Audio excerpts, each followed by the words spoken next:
Ka më shumë se një javë që aktiviteti i bizneseve është i bllokuar pasi një platformë e rëndësishme, sistemi Self-Care, që funksionon përmes e-Albania nuk punon. Edhe më parë ky sistem ka patur probleme, por her pas here aksesohej. Por ka disa ditë që ai është tërësisht jo funksional dhe ankesat e bizneseve kanë rënë në vesh të shurdhët. Burime nga tatimet thanë se Agjencia Kombëtare e Shoqërisë së Informacionit, AKSHI, që është përgjegjëse për mbarvajtjen e e-Albania, ka patur probleme me tenderin e mirëmbajtjes dhe një val dorëheqjesh, ndërkohë që edhe SPAK ka nisur zyrtarisht hetimet për tenderat që janë dhënë nga ky institucion në vite. Ndërkohë profesionistët kanë vërshuar me emaila ankesash në adresat e institucioneve zyrtare, pasi nuk po kryejnë dot procesin e fiskalizimit të faturave të shitjes, deklaratat doganore e të tjerë.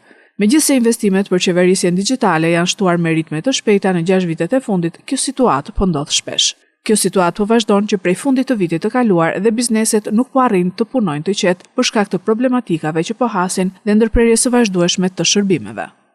Deputeti e Partisë Demokratike Jorida Tabaku në një video të publikuar në rrjetet sociale e quan mos funksionimin e e-Albania një dështim të rëndë të politikave të digitalizimit nga qeveria. Pasi brenda një viti buxheti i AKSHit është rritur me rreth 500 milion euro, ndërkohë që administrata publike ka arritur në 184.000 punonjës, rreth 20.000 më shumë krahasuar me 4 vite më parë. Qeveria thotë që ka prioritet digitalizimin. E çfarë ndodh? Vetëm brenda vitit AKSHit, institucionit më të korruptuar, që sot ka edhe damkën e një grupi të organizuar kriminal, ka një buxhet të rritur prej 500 milion eurosh. Ndërkohë që administrata publike ka shkuar në 184.000 punonjës, 20.000 më shumë se ç'ishte 4 vite më parë, me justifikimin sigurisht edhe të digitalizimit, po edhe të shërbimeve që jepen. Bashk administrata publike me AKSHin kanë shkuar në pothuajse 18% të buxhetit. E ku jemi sot?